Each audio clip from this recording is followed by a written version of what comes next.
Hello, welcome to Joynews Today. In the headlines, Ghana's Statistical Service to embark on a labour market survey to assess and value critical skills in government and quasi-governmental institutions. We'll speak to labour consultant on how this will help bring sanity onto the labour front. All these and more coming up in the next hour.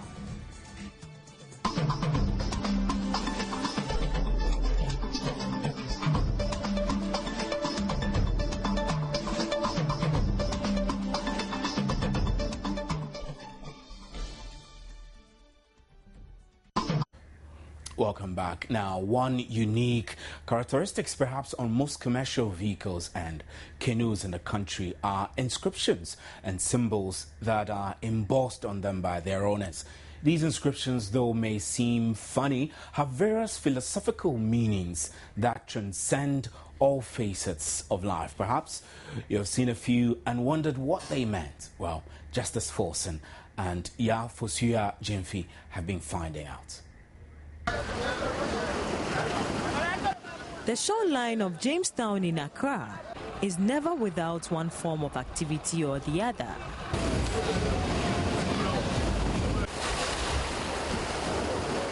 Being a predominantly fishing community, the activities of fisher folks can hardly be overlooked. Several fishing canoes and boats adorn the coastline of the community.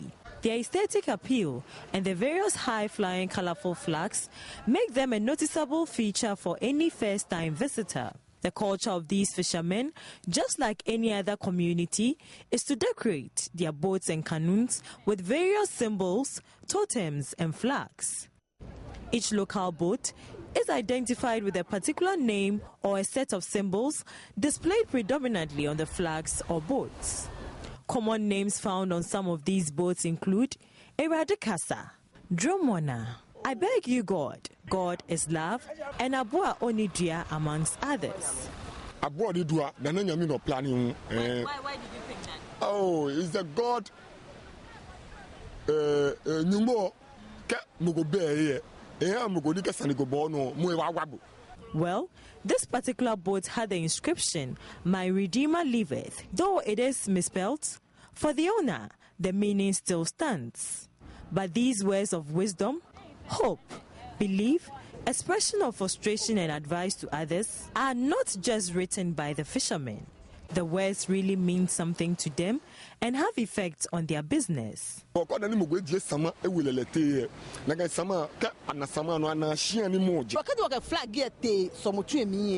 Ni osofo sole hwe no no kwa ma lele no aka ma no keke ekofen ko ni ma no aka ma no ni esamofo jin ana ya kam kwa ni ya we ba ne le intom fen simbo ni edwen o he fon no o he fon de dwon he wo kwa ma no keke sana kadi mofo ba ne ban ti no eke ekun ese.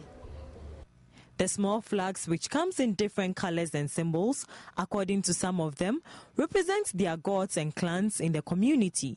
For some, it is a mode of identifying their boats from the others. But the other effect of carving the boats to give it an aesthetic appeal also has a diverse effect, as Nikwe prefers just painting his boat, as carving the boat leads to early deterioration. Okay, no newo nkadi kadimo be pie ke o kadi e fiti olele. Ora, be pie tumono na manifeste ama elele chuem. Ona niga maelele chue mi lele chue nigi le sanda vende wo banu shi bode ni maele no le wo jio eno no bete ni ga afi be sani amma wo bode mi ona gbe ni fese amma wo lele chue no lele chue esa ni nogo yole ni kenogo gbule no be ana kolo bibi ko meje amen pele be ana egbu. Indeed, African names have such great meanings and influences on lives, work and businesses.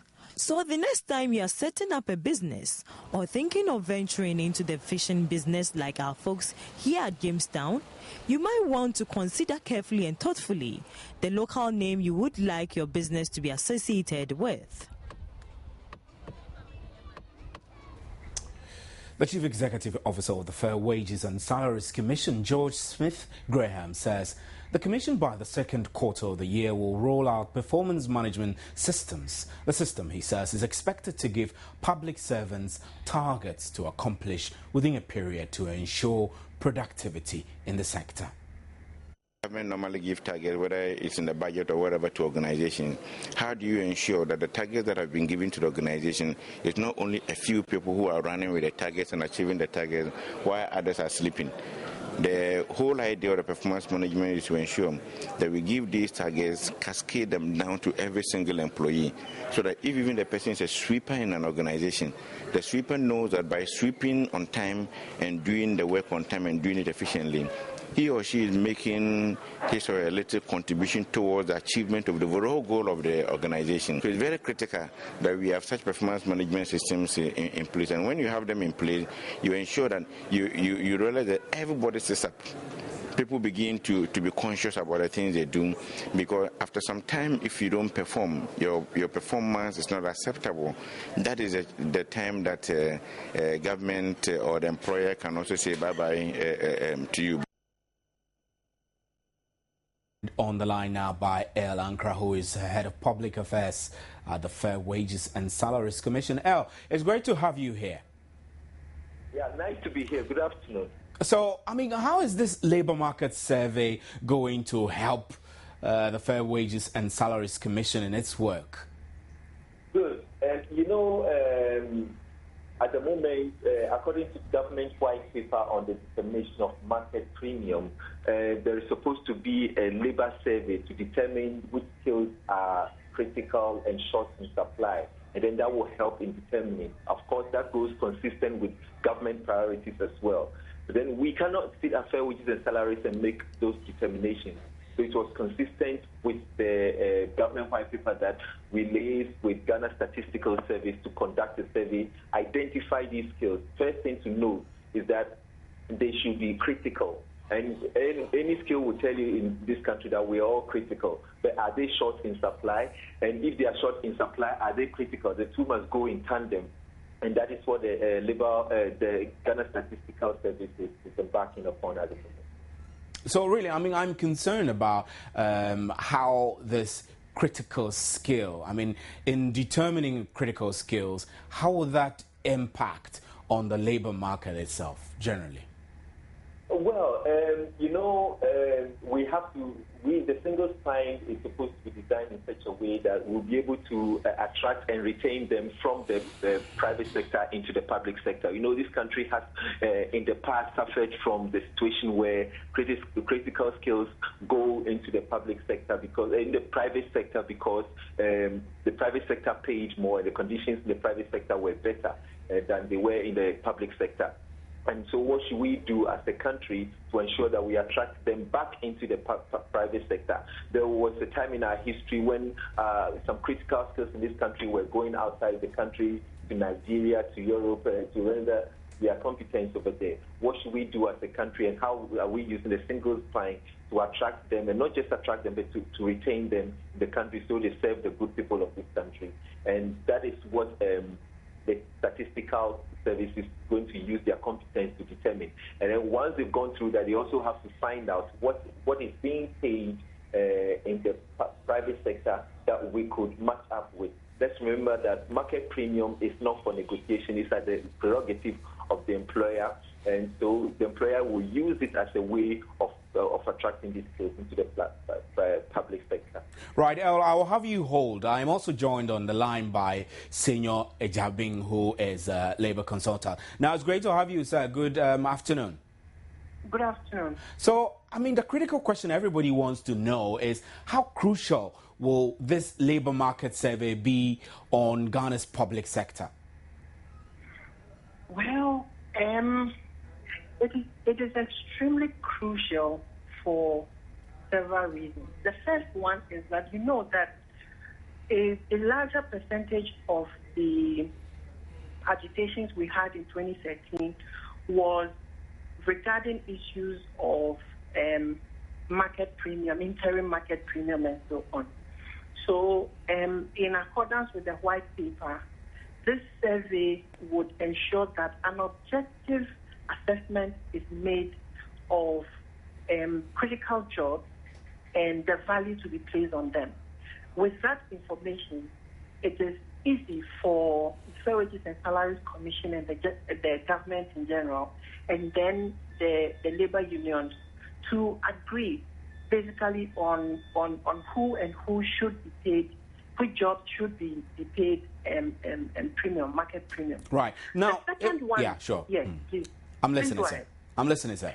Okay. The second one is that it's crucial because it will stem all the various disagreements that occurred last year because of the implementation. And then thirdly, disputes around premium are quite likely without the presence of such an information undertaken by an independent third party. And I think that these are some of the crucial reasons why we have to have this survey done. Now, if we look at last year, 2013, there were several labor agitations, strike here, strike there, demand here, demand there. Do you think, honestly, as from where you stand, that this labor market survey can or will help address some of these challenges that were confronted in the previous year? Sure, exactly so, because the main disagreement was around workers or unions who thought that their workers were supposed to also benefit from the interim market premium that were being paid to some sections of the public sector workers. So generally, now that the white paper has come and this survey is supposed to be done to ascertain specific jobs that are seen as critical in the light of government need for public certain jobs in the public sector, then of course it really would help. The good thing is that it is being undertaken by the Statistical Service, which is an independent body which results will be respected by all. But I think that it's important for a lot of consultations to be done by the Statistical Service itself, so that it can ensure that the outcome is as objective and as transparent as should be, so that it will be acceptable, especially to the unions. Otherwise, I'm sure we'll still have problems. Right. Mr. Jabing, I still have you hold. I have El Ankra still on the line. Now, El, if you can hear me, following from what we've heard from Senior Jabing and the fact that, one, you did mention that the identification of the critical skill is important in determining the market premium, for example. Tell us how far the Fair Wages Commission has gone with the migration of the public sector workers onto the single spine salary structure. To exercise my bragging right. Well, as at the end of December last year, we migrated 100% of public servants onto the single spine. Towards the end of the year, we were talking about 99.9%, 99.7%, all these things. At the moment, for the record, we have migrated 100% of public servants. That's totally about 500,000 public servants onto the single spine. So which means that, that's good news for workers to hear. It means that there won't be any problems or concerns with migration effective this year, right? There may be post-migration issues here and there, which are, always welcome. But as long as they are brought to our attention, we will handle them and manage them. So the important thing is that migration and these post-migration problems that you are anticipating, do you have the capacity to resolve them before they explode into large-scale agitation like they did last year? Well, it's worth noting that there were no problems. The agitations that we experienced last year were not particularly about migration, were not particularly about job evaluation and the processes you go through to get migrated. They were mostly about premiums and payment arrears and all those things. And definitely they were avoidable. They should not have happened. So if there are post-migration issues, some of the institutions and some of the placements and all that, they have petty concerns as to how the staff are placed and all that. Those things are handled. We have a whole directorate, Fair Wages and Salaries Commission, that handles those things. So that's not much of a problem. There are many institutions that go through post-migration concerns that are brought to Fair Wages and Salaries Commission. We handle them on the quiet. The strike actions we experienced last year were not particularly about migration issues. Now, interim market premium was something we paid to those skills that were prior to their migration to the single spine were enjoying a certain level of premiums before they were put onto the single spine. So we gave them interim market premium. Somehow, some people confuse it to mean market premium. Market premium is not being implemented at the moment by Fair Wages and Salaries Commission. Consistent with the directives of the national of the government white paper, we're now conducting the survey, as said earlier, with Ghana Statistical Service, then to determine market premium, beneficiaries of market premium. The agitations of last year had very little to do with the actual migration.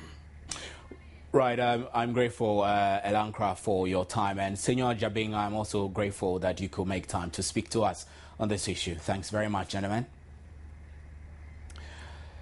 And now some farming communities in the Gushegu, in Gushegu in the northern region are cut off from the district capital as a result of the collapsed bridges linking them to the district capital. The Ministry of Roads and Transport says it is constructing a box culvert at the Eastern Corridor Highway that links Gushegu district to the East Mamprusi district in order to link up with over 20 farming communities cut off from the district as a result of the collapsed bridge. Over 10,000 residents living in these communities are unable to access education, healthcare and trade in the district capital during the rainy season when flood water takes over the collapsed bridge. Farmers always complain of their produce going waste during the rainy season because they cannot access ready markets for their produce in Gushegu town during the season. Women also go through hardships trekking the long distance to access maternal health care at the Gushegu district capital. The box culvert, when completed, is expected to remedy the hardships women and farmers go through during the rainy season. The estimated cost of the project is 500,000 Ghana cedis, and Digit Construction Company is a contractor working on the project. The Northern Regional Maintenance Manager of the Ghana Highway Authority, Augustine Kure, says government over the years has tried hard to resolve problems of residents of flood-prone communities in the area. He said work is expected to be completed by February to enable residents in the area, who are mostly farmers, access Gushegu town to trade and seek health care without difficulties. Our intention is to link Gushegu through Banda to Nalerugu. Okay. So there's another big culvert, river channel, I think a tributary of the Nasia River ahead. That one we have requested for a Bailey Bridge because it's a more serious problem there. And we'll inspect and identify other needs, like if there are small water crossings that are cutting across the road, we'll put culverts there, so that we link this road up,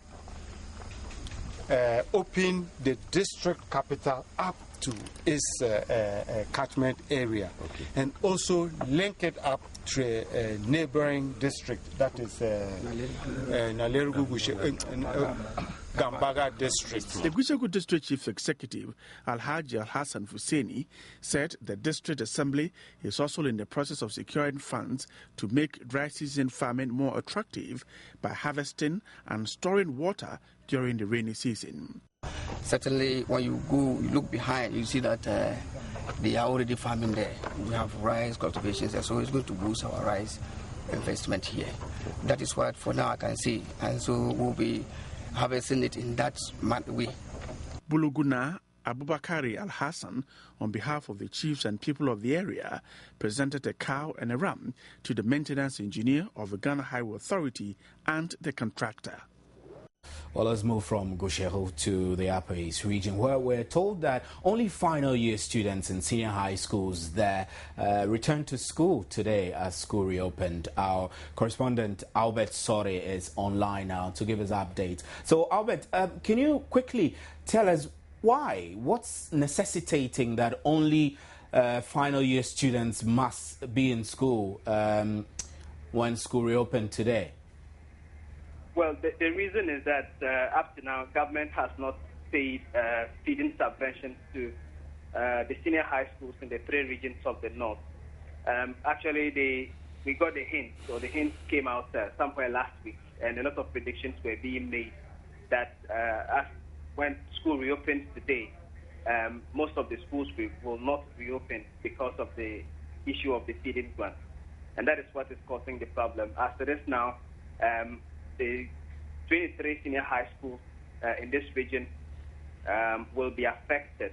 And because of that, they've asked only the final year students to come back to school today because they can't get food to feed the whole school. And because they are closer to writing their exam, that is why they've been asked to return. So, Albert, I mean, what I need to understand is whether this is a stopgap measure or this is the official position from government. As subventions have delayed, have they provided a temporary source of sustaining these students through to the time the subvention is paid? Well, I've been speaking to some headmasters of the senior high schools, and actually they haven't communicated to me as to what government has done. But I am sure this is a stopgap measure most of the heads just have taken, just to ensure that the senior high, those of them in the final year classes are not affected, because if they stay at home, it will most likely affect their academic work. So that is why they've asked them to return. For those in the junior classes, they will have to stay at home until further notice. It's across, the region. Most of the schools have done checks in, reveal the same thing. At the Navrongo Senior High School, Boko Senior High School, Bolga Girls Senior High School, and some other senior high schools, is the same situation. What they have done is to ask the final year students to return today, while the students in the junior classes wait until further notice. I've asked whether government has communicated anything in terms of maybe paying the feeding grant or not. And the answer I got was that, nothing of the sort has been communicated so far. That's what the headmistress at the Bolga Girls Senior High School told me. She actually reported to work today. She had just been transferred from a different school to that school. So what she said is she does not know whether any payments of the sort has been made. But for now, they will only have to allow the final year students to come. So if I understand you clearly, there are no clear indications of measures in place to ensure that the first and second year students return to school? Yes, at least for now, that's the situation. They don't even know when they will be asked to come back to school. Right, thank you very much, Albert Sori, for that quick update. Albert Sori is our Upper East Regional correspondent reporting to us there about updates of senior high school students in the region. Now to other parts of the country, 4 persons were shot dead, while a 5th is in critical condition after a musketry went off accidentally during the outdooring of a new chief for Ekumfie Sacher in the central region on Saturday. One Anthony Folsing, a popular musketry shooter in the community, tried to fire musketry, but it failed to fire. The gun failed to shoot, and he's said to have adjusted and reloaded it. However, before he could pull the trigger, the gun went off, killing 4 persons and injuring 1. A meeting was held this morning, and let's take a listen.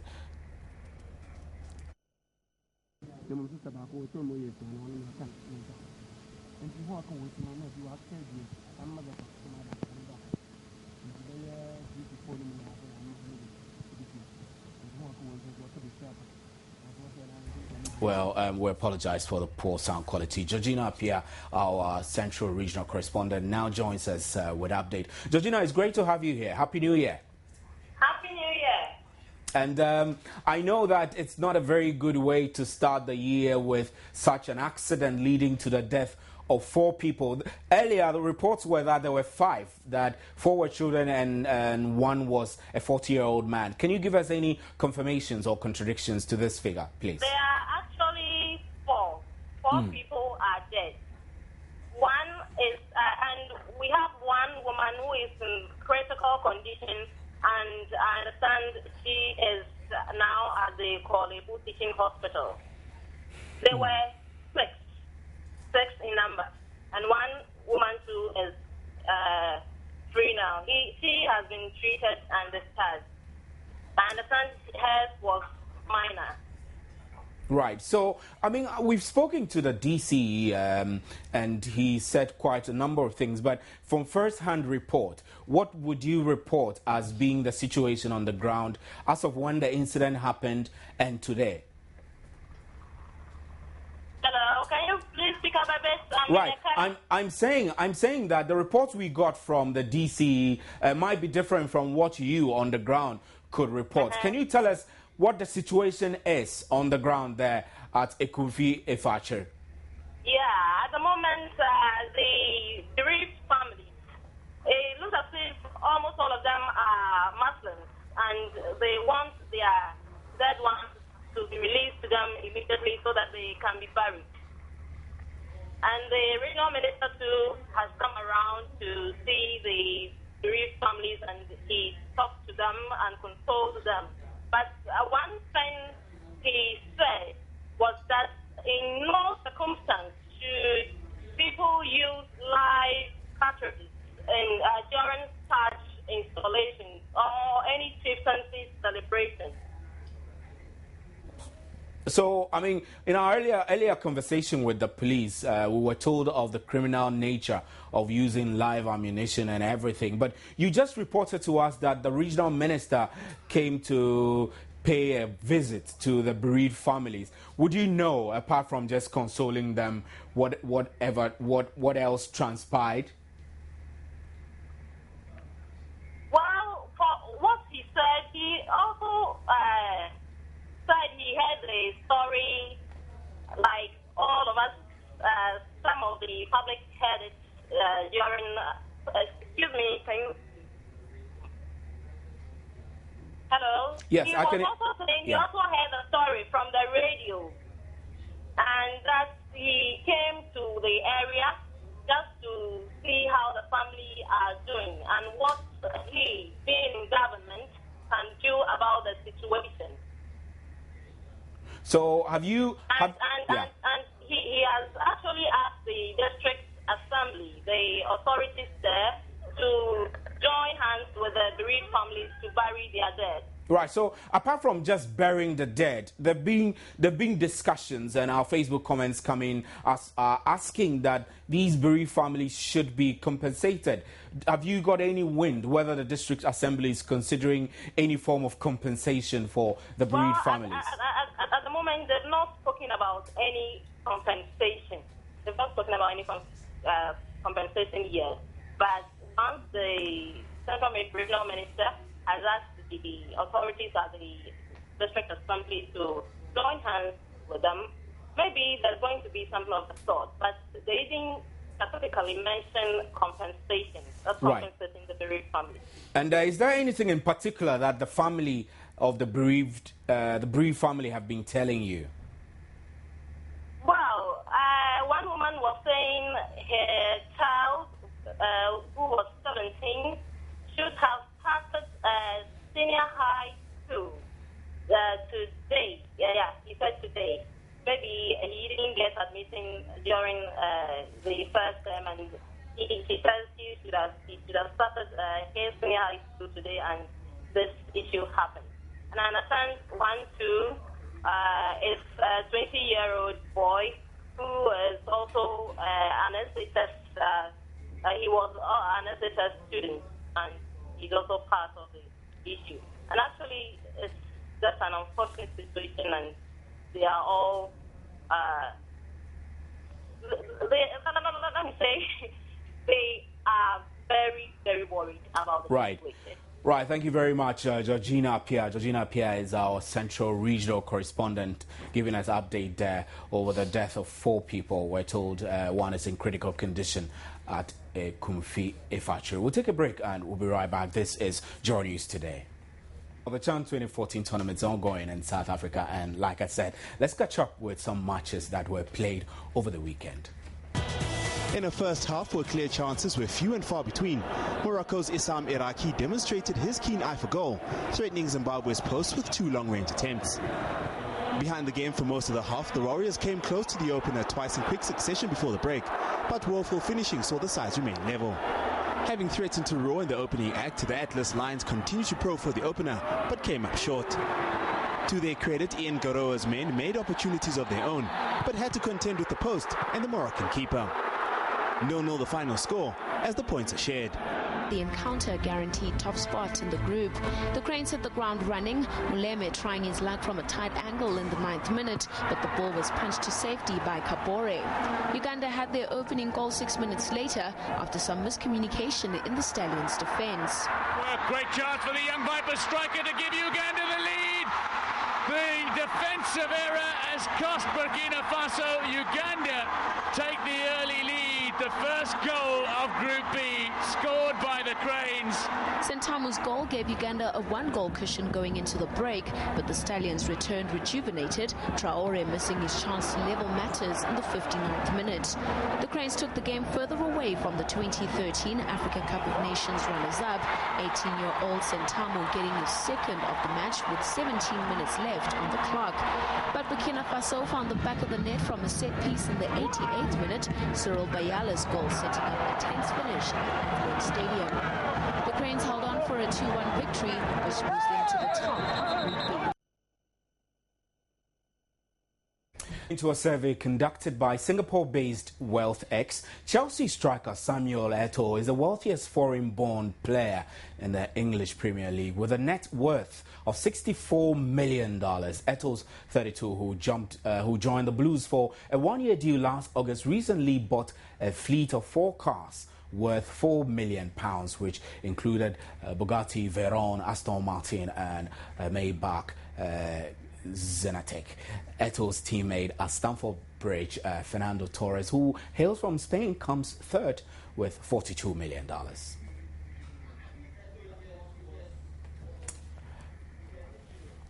That's all for sports, brought to you by Tigo. Now, in international news, a man who ate another man's flesh. Now, welcome back. Having won the Best Female Vocalist 4 times at the Ghana Music Awards, Ifya over the weekend decided to launch her new single, Forgetting Me Not, at the Plus 233 Jazz and Grill Bar. She said her single release is the beginning of new things to come from her this year.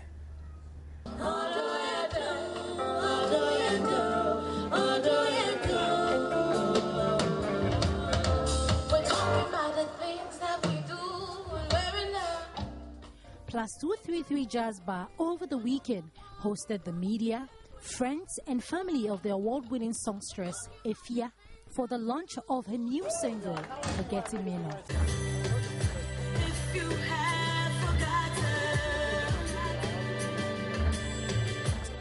Speaking with Ifya, she explains her idea behind the release of a new single. The song, it's called Forgetting Me. It's actually a song that is talking about not forgetting, but it's about how you say it. It says, I want to know if you have forgotten, so I will not remember you forgetting me. In other words, like if I find out that you've forgotten, it will be easier for me to forget you too, because then I know that you're not worried about it as much as I am. So it's a song about letting go the right way so that you're not affected. And it could be anything, your love life, your work life, your relationship with your family or your friends, because sometimes people offend us and sometimes we just need to just let it go. It was a successful night for her, and patrons were through with her hit songs. I never let nobody get this close until I met you. You made me brand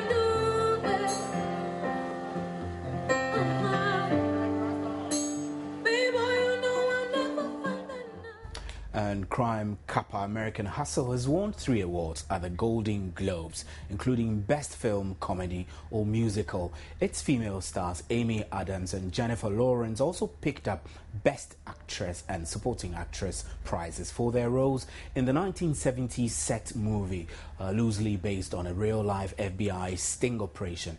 It tells of con men enlisted to bring down a corrupt politician. Steve McQueen's historical tale, 12 Years a Slave, received the top honor of the night, winning Best Film Drama.